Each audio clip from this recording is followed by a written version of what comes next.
You've been awake for hours. You've made breakfast, answered messages, moved through the shape of your day.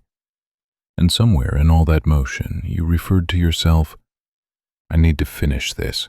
I'm tired. I always do this. Without noticing that every time you said I, you were reaching for something you couldn't see.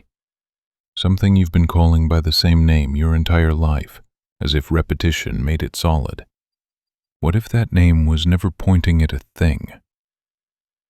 What if every time you said me, you were mid-sentence in a story you didn't know you were telling? Not a story someone else wrote for you, not a narrative imposed from outside. The story you are composing right now with every thought that decides what you means. The one that turns a cascade of sensations, impulses, and flickers of awareness into a character stable enough to survive the day. You are still here, still reading, still breathing. The question isn't whether you exist. You are clearly present, aware of these words forming in your mind. The question is, what exactly are you calling you? Because if you stop and try to point at it directly, not the body, not the thoughts, not the feeling of being someone, the finger doesn't land, it hovers. And in that hovering, something very quiet begins to show itself. This morning, you woke up. Maybe you opened your eyes slowly, maybe you jolted awake. But there was a moment, probably so brief you didn't register it, when awareness returned before the story did. Before I'm late, or I'm tired, or today is going to be difficult. Just open eyes, breath, sensation. No narrator yet. And then, so quickly you couldn't clock the seam, the story resumed. The feeling of being you clicked back into place. Not because anything was added, the same awareness, the same breath, but because a pattern reactivated. A way of organizing what you were sensing into a continuous character who wakes up in the same body, carries the same name, continues yesterday's concerns. That pattern is so familiar it feels like the ground. You don't think, I am now resuming my sense of self. You just are yourself, automatically, the way your heart beats without asking. And because it never announces itself, you never see it happening. But here's the strange thing. If you watch closely, and I mean closely, not with effort, but with the kind of soft attention you'd give to a sound in another room, you can catch it mid-assembly. You can notice the moment a sensation becomes my sensation, the moment a thought becomes my thought, the moment the raw fact of being aware gets wrapped in the feeling of being someone who is aware. It happens in language, in memory, in the quiet background hum that says, this is me and that is not me, and I am the one experiencing this. A hum so constant you stopped hearing it years ago. What if that hum was the story? What if you, the solid, continuous character navigating the world, was something you were doing, not something you were discovering? Think about the last time someone asked, how are you? You probably gave an answer within a second. I'm good, I'm stressed, I'm okay. But what did you just do? You scanned a vast, shimmering field of sensation, tiredness in your shoulders, a thought circling in the back of your mind, a faint irritation, a flicker of warmth when you noticed the light through the window, and you summarized. You turned all of that into a single, speakable character state. You didn't you just collapsed a sky full of weather into one word, because the question required a protagonist simple enough to report on. And you've been doing that your entire life. Not dishonestly, automatically. Turning the complexity of what it's like to be aware into a figure legible enough to carry through time. But what if the complexity was closer to the truth? What if the you keep summarizing wasn't the thing being summarized, but the active summary itself.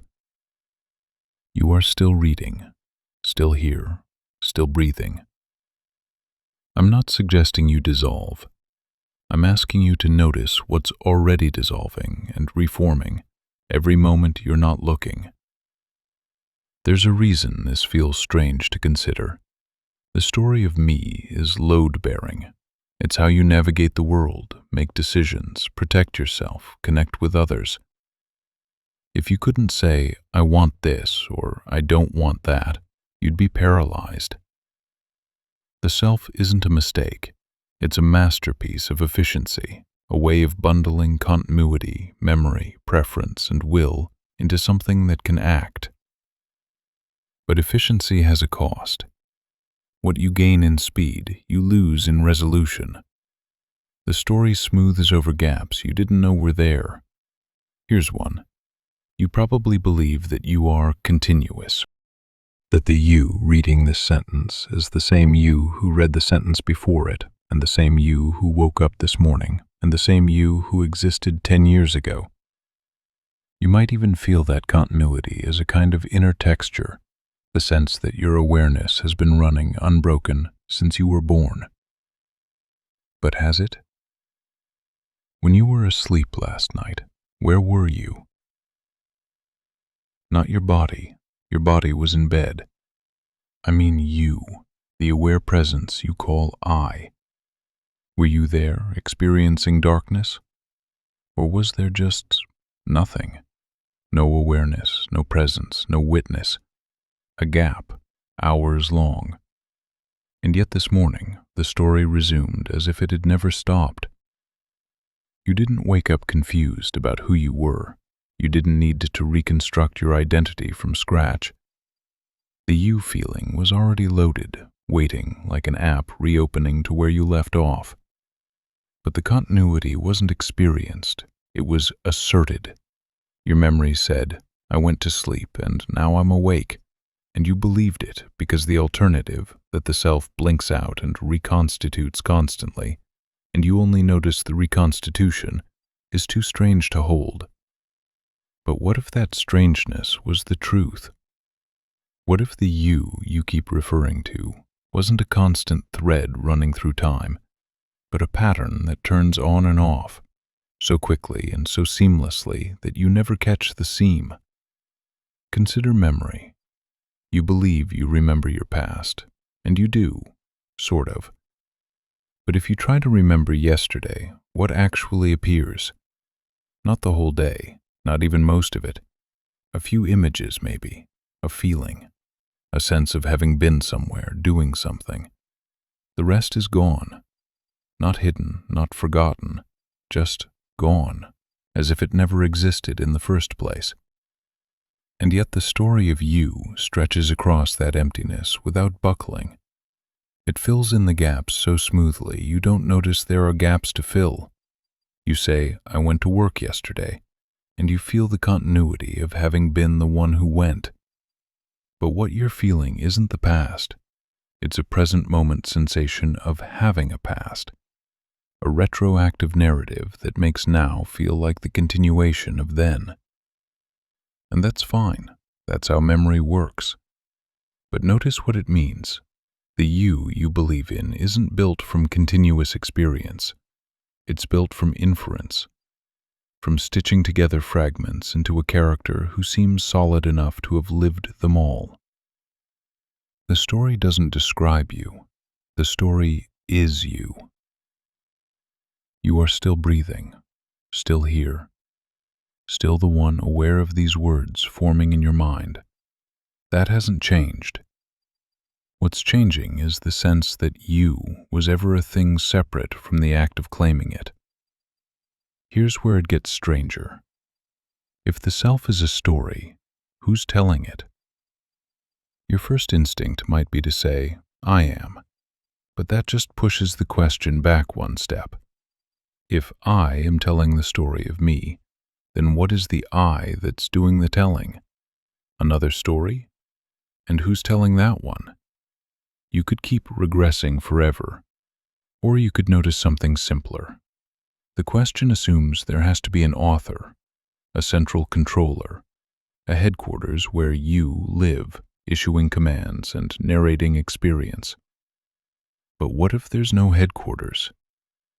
What if the story tells itself, moment by moment, with no one at the helm?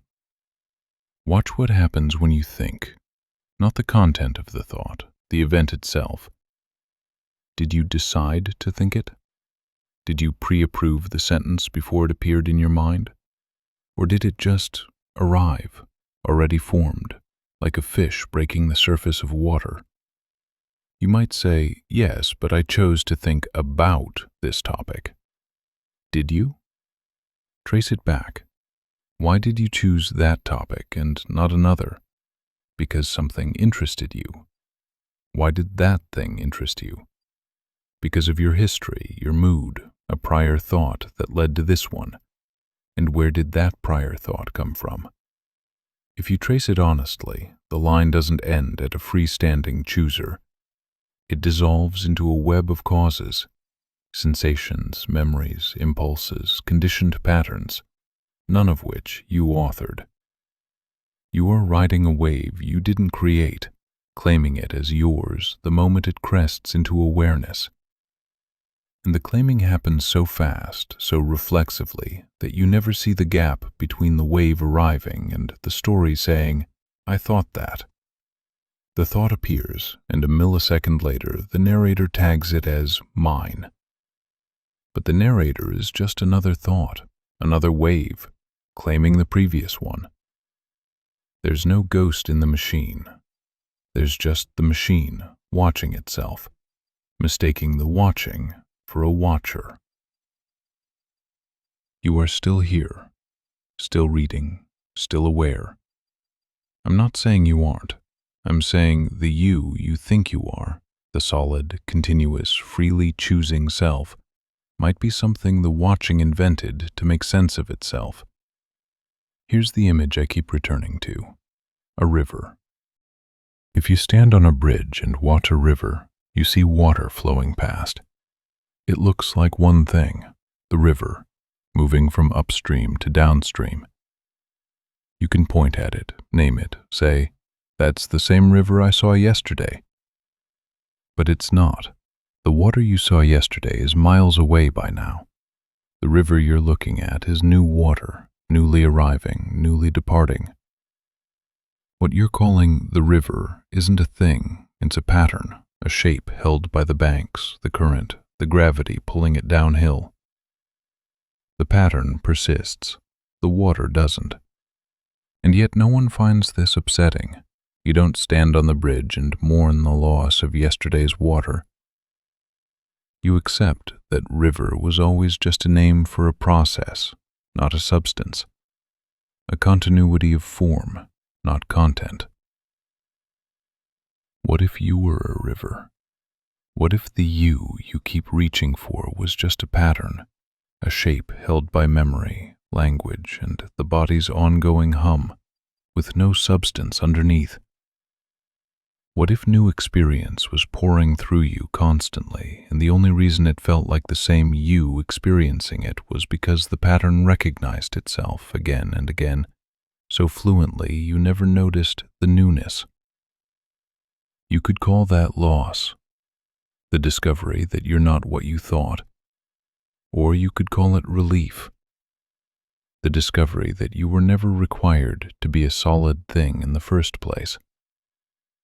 Because here's what the river doesn't do. It doesn't stop mid-flow and ask, am I still the river I was a moment ago? It doesn't clench, trying to hold its water in place. It just flows. The pattern perpetuates, the water moves. And when the water's gone, the river doesn't disappear. It just empties into something larger, and the something larger was water all along. You are still breathing, still here, still the awareness in which these words are appearing. That didn't stop being true. What stopped being true, or maybe was never true, was that the awareness belonged to a separate, solid you. What if it was the other way around? What if you belonged to awareness, Let's try something. Right now, without changing anything, notice you are aware. That's not a metaphor. That's not spiritual language. It's the plainest fact available. You are aware of these words, aware of the light in the room, the feeling of your body, the thought forming in response to this sentence. Awareness is happening. Now notice, can you find the edge of it? The place where your awareness stops and something else begins? You might say, yes, my awareness stops at my skin. I'm aware of what's happening in here, not out there. But are you? Right now, you're aware of the screen in front of you, the light hitting your eyes, the sound in the room. Those aren't inside your skin, they're in your awareness, just as much as your thoughts are. The boundary you feel, the sense that I am in here and the world is out there, is itself something appearing in awareness. It's not the limit of awareness, it's a sensation within it. So where does your awareness actually end? Not where your attention ends. Attention moves, awareness doesn't. Not where your body ends. You're aware of your body, so the awareness can't be the same as the body. Not where your thoughts end. You're aware of thoughts, so the awareness can't be the thoughts. If you look for the edge, you don't find one. You find only more awareness holding everything that appears. And if you can't find the edge, what are you actually calling mine? Here's the trick the story plays. It draws a circle. It takes this open, edgeless awareness and says, this part is me, that part is the world. This awareness is mine, that awareness is yours. And because everyone agrees to draw the same circle, it feels real. You spend your whole life defending the boundary, protecting what's inside it, as if the circle was given by nature instead of drawn by habit. But what if the circle was arbitrary? What if the awareness you call mine was never partitioned in the first place? That doesn't mean you're the same person as someone else. It means person was always just a shape awareness took in one place for a while, a localized pattern, not an ontological division. The river doesn't own the water. The water doesn't become a separate substance when it flows through one set of banks. It's water, moving, taking the shape of wherever it is. You are awareness, moving, taking the shape of a person named you. And when the shape dissolves, the awareness doesn't end. It just stops pretending it was only the shape. You are still here, still breathing, still reading these words. Nothing about your life has to change for this to be true. You'll still wake up tomorrow, make breakfast, answer to your name. The story will still run because the story is useful. But you don't have to believe it the way you used to. You don't have to mistake the map for the territory. Because here's what happens when you stop believing. The grip loosens. Not all at once, not permanently, but in moments, small, strange, unremarkable moments, something softens. You're stuck in traffic, and instead of the usual clench of frustration, why is this happening to me? There's just traffic happening. The anger might still come, but it doesn't land the same way. It moves through like weather, because the you it was supposed to land on isn't as solid as it used to be. Or you're carrying a worry, turning it over, and then suddenly you catch yourself mid-story. You see the thought loop for what it is, a pattern you're running, not a truth you're discovering, and just seeing it breaks the spell. The worry might return 5 minutes later, but for that moment, you weren't inside it. You were the space it was happening in. This isn't transcendence. This isn't the end of suffering. The story doesn't stop, the self doesn't vanish. You still have to pay rent, navigate conflict, make decisions in a world that requires you to be someone. But the center of gravity shifts. You stop trying to perfect the character. You stop defending it like your life depends on it. Because you realize the character was only ever a provisional draft, edited in real time, never finished. And the awareness that's been reading it all along was never in danger. The story continues. You just stop confusing it for the whole truth. Here's what I keep coming back to. The question this raises isn't, who am I? It's, what was I so afraid of? Because if you trace the anxiety that runs under everything, the low hum of not enoughness, the fear of being wrong, the need to be seen a certain way, it all points back to the same belief, that you are a fragile, separate thing that could be damaged, that could fail, that could be revealed as insufficient. And if that you was never solid to begin with, if it was always just a story, edited on the fly, never in danger of being anything other than what it already is, then what were you protecting? The story says, I have to keep it together, I have to be consistent, I have to prove I'm enough. But the story is optional. It's not that you are enough. That's still the story, flipped positive. It's that enough was a question the story invented, and the awareness beneath it was never asking. You are still here, still breathing, still aware. That hasn't changed. What's changing is the sense that you ever had to earn it. Let's bring this back to the room you're sitting in. The light, the screen, the feeling of your body against the chair. You are here, now, reading this sentence. Not as a character with a past and a future, not as a story that needs to resolve. Just here, aware, present. And if you stay here, not by effort, but by noticing what's already happening, the story keeps running in the background. Thoughts come and go, sensations rise and fall. The feeling of being you flickers on and off. But none of it requires you to grip it. None of it requires you to be anyone in particular. You could spend your whole life trying to perfect the story, making it more coherent, more likable, more defensible. Or you could notice that the story was always provisional, always in motion, and the awareness that's been hosting it was never the character at all. It was the page, the space, the listening silence in which every word appeared. And the page doesn't need to be revised. It was never in question. You are still here, still breathing. The story is still running. But maybe, just for a moment, you can feel the difference between being the character and being the awareness the character appears in.